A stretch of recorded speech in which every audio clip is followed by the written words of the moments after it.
رسید. نه محبوسان، اولین محبوسانی که از این محبس واقع در محله یکوسویتسکی شهر دوشان.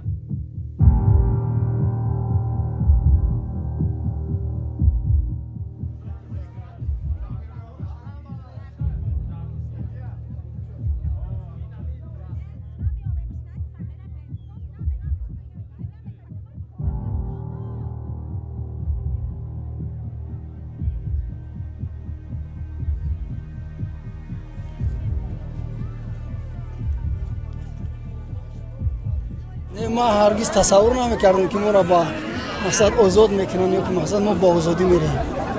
این خیلی همخوری پرزیدنت در خبرهای جنوب یولی بوده که میز ما مقصد با آزادی میریم. صاحبکار بودیم. صاحبکار بودیم و انشالله بعد از که از ایمان برم بعدم انشالله با مقصد ما با همون کاری که قبلا میکردیم با همون ما مشغول شدیم. رحمت به پیشوای ملت که همین گناه همین برادر ما را بخشیده به آزادی برو از هزار رحمت.